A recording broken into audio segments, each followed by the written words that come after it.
श्रीमन नारायण। आज हम माता सती की आत्मदाह की कथा को श्रवण करेंगे, करुण कथा को श्रवण करेंगे। क्यों माता सती को आत्मदाह करना पड़ा था? ऐसी कौन सी घटना थी जिनसे वो इतना अत्यधिक दुखी होकर के उनको यह कृत्य करना पड़ा था?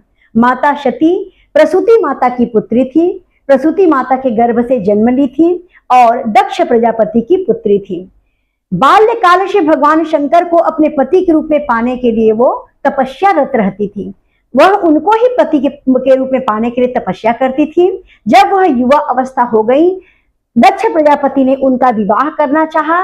तब उन्होंने अपनी मन की बात को रखा कि पिताजी, यदि मैं विवाह करूंगी तो भगवान शंकर के साथ ही मेरा विवाह होगा, उन्हीं के साथ ही मैं विवाह कर सकती हूँ, अन्यथा कोई दूसरा मेरा पति नहीं हो सकता है। ऐसा उन्होंने एक शब्द में अपने पिताजी को उत्तर दिया है।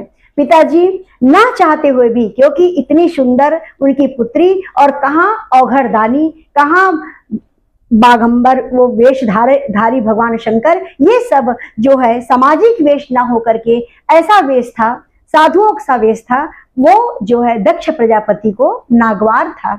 वो उनको यह वेश उचित नहीं लगता था। उन्होंने अपनी पुत्री को समझाया, परंतु जो है सती माता मानती नहीं है और उन्हें ही अपने पति के रूप में पाने का जिद करती हैं। उनकी जिद को आज दक्ष प्रजापति ने पूर्ण किया है।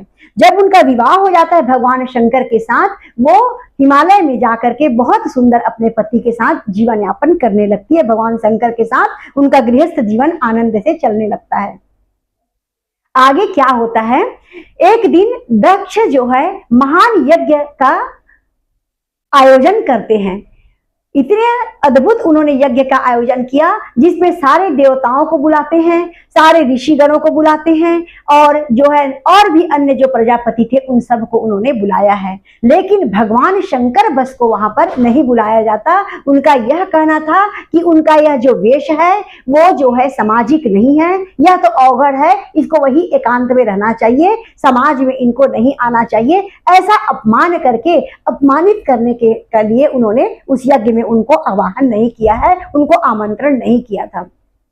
जब माता पार्वती को पता चलता है कि उनके पिताजी के यहाँ यज्ञ हो रहा है और उस यज्ञ में हमें नहीं बुलाया जा रहा है, भगवान शंकर को नहीं बुलाया जा रहा है, वह दुखी हुई और अपने पति से निवेदन करती हैं कि हे स्वामी, मैं अपने पिता के यज्ञ में जाना चाहती हूँ। तब जो है भगवान शंकर ने उनको नाना प्रकार से समझाया कि सती, बिना बुलाए किसी के यहाँ नहीं जाना चाहिए। माता सती बोलती हैं कि अपने पिता के यहाँ और गुरु के यहाँ बिना बुलाए भी जाना चाहिए, ऐसा नीति है। ऐसा कह करके उन्होंने भगवान शंकर को अपनी मन की बात को रखा है। भगवान शंकर समझ गए ये काल से अब ग्रसित हो गई है। वो काल की गति को जानते थे। वो जान गए कि अब सती का जो शरीर है त्यागने का, पुनः त्यागने का समय आ गया है। वो जो है समझाए, परंतु जब सती नहीं मानती, भगवान शंकर मौन हो जाते हैं। इधर सती जो है नंदी आदि गणों के साथ भगवान अपने दक्ष प्रजापति के यहाँ, अपने पिता के यहाँ यज्ञ में पहुंच जाती है। वहां पर उनका बहुत लोगों ने तो सम्मान किया है, लेकिन बहुत लोगों ने उनको एक असम्मान के नजर से भी वो देखते हैं कि बिना बुलाए आ गई, ऐसा सबके मन में भाव था। और इसके पति को तो यहाँ पर सम्मान नहीं मिला है, यह भी भाव से लोग जो है एक दूसरे से बात करने लगते हैं। कुछ लोगों ने तो सम्मान किया है क्योंकि भगवान शंकर की पराकाष्ठा को जानते हैं, उनकी जो तप को जानते हैं और भगवान शंकर है क्या इनको जानते हैं। विष्णु आदि ने तो उनको सम्मान किया है और कुछ बहनों ने भी सम्मान किया, लेकिन कुछ बहनें भी उनको अपमान की नजर से देखने लगती हैं। माता तो सम्मान करती हैं क्योंकि माता तो माँ होती हैं।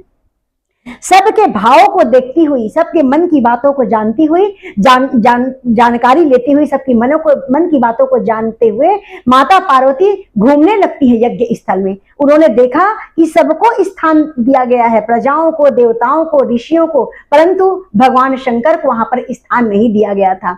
सबके नाम की आहुति पड़ रही थी, परंतु उनके स्वामी भगवान शंकर के नाम की आहुति वहां पर नहीं पड़ती है। आज पार्वती भयंकर रुष्ट होती हैं और क्रुद्ध होती हैं। यह अपमान वो बर्दाश्त नहीं कर पाती और वहां पर क्रुद्ध होकर के और अपने जुबान लड़खड़ाती जुबान से और क्रोध करती हुई, अंगार बरसाती हुई सबको देखने लगती है और सब आए हुए अतिथियों को बोलती है कि हे अतिथियों, यह जो यज्ञ हो रहा है यह किसी के अपमान करने के लिए यज्ञ हो रहा है, यह धर्ममय यज्ञ नहीं है। वह यज्ञ धर्ममय नहीं होता जहां पर किसी को अपमान करने के लिए किया जाता है। आप सब इस अधर्ममय यज्ञ के भागीदारी होते हो, आप सब पाप के भागी होते हो, ऐसा उन्होंने सबको कटु वचन सुनाया है।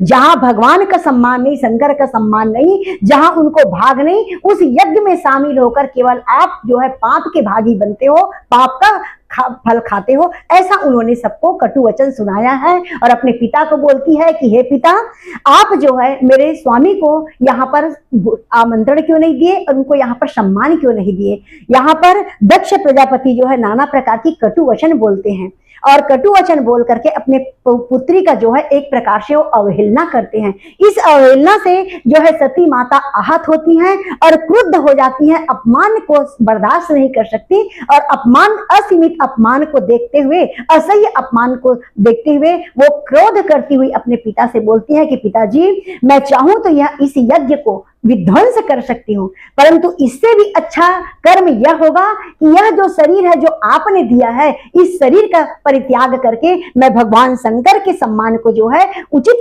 स्थान पर ला करके रखूंगी, ऐसा उन्होंने कहा। मैं अपने स्वामी के सम्मान में इस शरीर को त्याग कर दूं, यही सबसे बड़ा मेरा स्वामी का सम्मान होगा और आपके लिए इतना बड़ा ये दंड होगा कि आपकी पुत्री आपके समक्ष अपने शरीर को परित्याग करती है। ऐसा उन्होंने अपने पिता को, अपनी बात को रखा, अपने पिता को कहा और वहीं पर उत्तर दिशा की ओर मुंह करके बैठ जाती हैं और पीले रंग की ओढ़नी को से अपने चेहरे को ढक ली और ढक करके उत्तर दिशा की मुख करके वही यज्ञ स्थल में बैठ जाती है। उत्तर दिशा में मुंह किया है और ओढ़नी से अपने सिर को ढक करके बैठ जाती हैं और प्राण अग्नि को, अपनी जो पांचों प्राण है उस अग्नि को इकट्ठे करती हैं। सारे शरीर की पांचों प्राण है उसको इकट्ठे करती है। नाभि कुंड में 9 द्वार को बंद करती है और 9 द्वार को बंद करके पांचों प्राण को अपने नाभि कुंड में एकत्रित करती है। वहां से जो है अग्नि को धधकाती है। जब अग्नि धधकने लग जाती है तब वहां से उस पांचों प्राण को उठाकर वो हृदय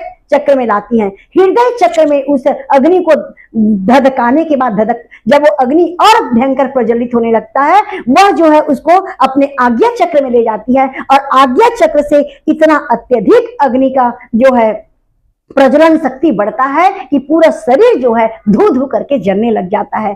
सारे लोग देख करके हाहाकार मचाते हैं। एकदम माहौल ऐसा हो गया कि कहाँ यज्ञ जैसा जो स्थान, आज जो है इस करुण क्रंदन में जो है माता रोने लगती हैं, बहनें रोने लगती हैं, इस प्रकार करुण क्रंदन करने लगती हैं। जो सुख का और अद्भुत धर्ममय जो जगह था, स्थान था, आज वो भयंकर करुणा में और भयंकर जो वातावरण में परिवर्तन हो गया है।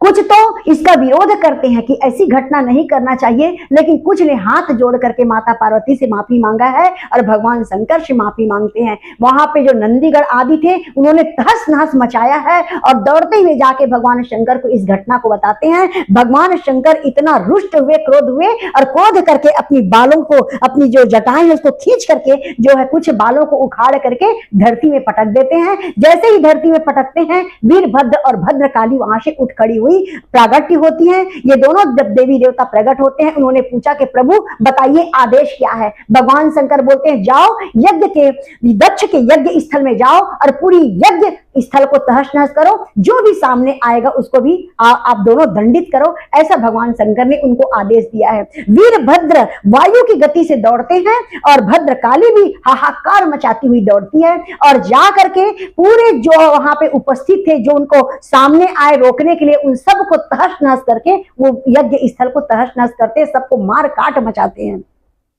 जो भी सामने आकर के विरोध किया है, भद्रकाली सबके सिरों को काटती है और जो है वीरभद्र जो है सबका जो है शरीर को खंडित करते हैं, किसी को मारते हैं, किसी को खंडित करते हैं। इस प्रकार से नाना प्रकार से सबको दंड देते हुए यज्ञ स्थल की ओर प्रवेश करते हैं। यज्ञ स्थल में गए, वहां भी सारे यज्ञ स्थल को तहस नहस करके जो जो भी वहां पे दुष्ट लोग थे उनको सबको विनाश करते हैं और फिर दक्ष प्रजापति को देखते हैं कि ये है कहाँ, और दक्ष प्रजापति को खींच करके सामने लाते हैं। उसका सिर को काट करके यज्ञ के जो यज्ञ कुंड था उसमें आहुति दे देते हैं। जब उसका सिर जो है यज्ञ कुंड में जाकर के जलने लग गया। भगवान शंकर तब तक वहां पर पहुंच जाते हैं, स्वयं भगवान शंकर वहां पर आते हैं और आकर के बहुत क्रुद्ध अवस्था में, इतना भयंकर उनका स्वरूप था कि यह स्वरूप वर्णातीत है, इसको कोई वर्णन नहीं कर सकता है।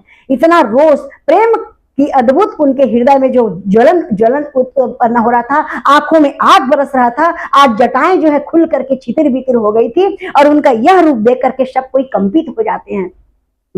भगवान शंकर किसी को कुछ नहीं बोलते, उनकी आंखों से आंसू भी नहीं निकलता है, केवल आग निकल रहा था। वो पार्वती सती माता को देखते हैं और सती को अपने कांधे में उठा करके आगे बढ़ जाते हैं। भगवान शंकर इसलिए कुछ नहीं किए क्योंकि उनका कार्य तो वीरभद्र और भद्रकाली कर चुकी थी। भगवान शंकर कांधे में उठा करके माता सती को ले जाते हैं और इधर उधर पृथ्वी में, भूमंडल में जो है घूमने लग जाते हैं, उनको कांधे में उठा करके। उनकी यह दशा देख करके चारों तरफ हाहाकार मच जाता है, सारा ब्रह्मांड कंपित होने लगता है। भगवान शंकर का यह अवस्था, उनकी क्रुद्ध अवस्था, उनकी पागलपन, उनकी विक्षिप्त अवस्था से सारा ब्रह्मांड जो है कंपानमय होने लगता है।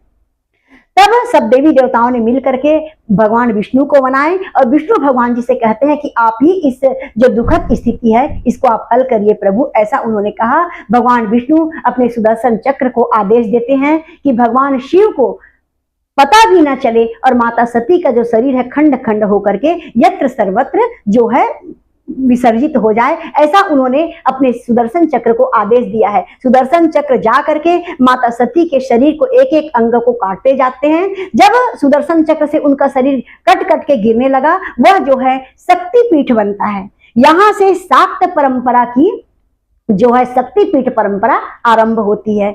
आज भी शक्तिपीठ में मां सती पूर्ण रूप से जागृत अवस्था में बैठी हुई हैं, सबकी मनोकामनाओं को पूर्ण करती हैं, सबको दर्शन देती हैं और सबकी मनोकामनाओं को पूर्ण करती हैं। 52 जगह में उनका जो है शरीर का खंड खंड जो है कट कट के गिरा है। 52 शक्तिपीठ का निर्माण हुआ है। भगवान शंकर अभी भी विक्षिप्त अवस्था में इधर उधर भटक रहे थे। सब देवी देवताओं ने, भगवान विष्णु ने उनसे क्षमा मांगा है। त्राहि माम प्रभु करके उनको नाम लेकर के पुकारते, हे भोले, हे करुणाकर, अब शांत हो जाइए, अब शांत हो जाइए, यह रूप आपका नहीं है, इस क्रोध रूप को आप शांत कर लीजिए प्रभु, इस क्रोध रूप से आप अपने शांत स्वरूप में आइए प्रभु, ऐसा सबने पुकारा है। शांत हो जाइए प्रभु, शांत हो जाइए प्रभु, शांत हो जाइए प्रभु। जब इस प्रकार की आवाज को भगवान शंकर सुनते हैं, उनका जो ध्यान जो है टूटता है। जो क्रुद्ध अवस्था में, विक्षिप्त अवस्था में थे, वो ध्यान टूटता है और उन्होंने देवताओं को देखा है। देवताओं को जब उन्होंने देखा तब उन्होंने पूछा कि बताइए मैं आपकी क्या सेवा करूं। देवताओं ने कहा कि प्रभु, जो यज्ञ खंडित हो चुका है, यह जो घटनाएं घटी, यह तो बहुत ही दुखद स्थिति थी। यह जो है विधि का विधान है, इस पर आप अब हम सबको क्षमा कर दीजिए। आप जो यज्ञ खंडित हो चुका है उस यज्ञ को पूर्ण करिए, क्योंकि यहाँ से एक गलत परंपरा चल निकलेगी प्रभु। आप जो यज्ञ को पूर्ण करिए, आप चल करके जो यज्ञ दक्ष राजा है, राजा दक्ष हैं, जो मुख्य अतिथि के रूप में है, उनको आप जीवित कर दीजिए और यज्ञ को पूर्ण होने का आदेश दीजिए। ऐसा सबने हाथ जोड़ करके विनती किया है। भगवान शंकर यज्ञ स्थल में पहुंचते हैं, राजा दक्ष को संजीवनी क्रिया के माध्यम से उनको जीवित करते हैं। जो उनका सिर जल गया था उस पर बकरा का सिर काट करके लगाते हैं और उनको जो है इस प्रकार दक्ष प्रजापति को जीवित करते हैं। दक्ष प्रजापति बकरा का सिर पाकर के जीवित हो गया है। भगवान शंकर से क्षमा मांगते हैं, बारंबार प्रणाम करते हैं, अपने कर्म के लिए क्षमा मांगते हैं। अन्य भी जो बचे खुचे थे, जो जिनका अंग भंग हुआ था, वो भी सब, उन सब ने भी भगवान शंकर से प्रणाम किया, भगवान शंकर को प्रणाम किया है और क्षमा मांगा है, प्रायश्चित किया है। यज्ञ पूर्ण होता है, यज्ञ को पूर्ण किया जाता है। भगवान शंकर एकांत में चले जाते हैं, हिमालय के किसी एकांत क्षेत्र में जाकर हजारों वर्ष की समाधि अवस्था में बैठ जाते हैं। उस समाधि अवस्था में, उनके ध्यान में, उनके चित्त में माता पार्वती का वास होता है। वह ध्यान किसका कर रहे हैं? मां पार्वती का। और उनकी प्राण चेतना स्वरूपा जो पार्वती भटक रही थी, जो चेतना स्वरूप में जो सती भटक रही थी, वो पार्वती के रूप में जन्म लेती हैं मैना देवी के गर्भ से। और पिता हिमालय के यहाँ वो पुत्री के रूप में जन्म लेती हैं। वही जो पार्वती पुनः तपस्या करती हैं, इस बार उनका 108वां जन्म था। बार बार वो जन्म लेती थी और बार बार वो मृत्यु को प्राप्त करती थी। इस बार वो 108वां बार जन्म लेती हैं और इस बार का वो जन्म जो है पूर्ण होता है। अब वो कभी भी इसके बाद मृत्यु को प्राप्त नहीं हुई। दोनों का अमर प्रेम, भगवान शंकर का मौन प्रेम और माता पार्वती का विशुद्ध प्रेम आज भी अमर है। आज दोनों पति पत्नी पूर्ण एक गृहस्थमय जीवन को जी रहे हैं, आनंदमय जीवन को जी रहे हैं। हम सब के बीच में भी वो अमर है और उन सब की अमर जो कथाएं हैं वो आज संसार में चल रही हैं और हम सब के मुखों से भी हम उनको श्रवण करते हैं। हम सब के मुख से उनकी कथाएं निकलती हैं, सब लोग सुनते हैं। भगवान इस कथा को सुन करके प्रसन्न होते हैं। यह भागवत की महान कथा है। इस कथा के बगैर भगवान भागवत की कथा पूर्ण नहीं होती है। प्रेम से बोलिए जय श्रीमन नारायण।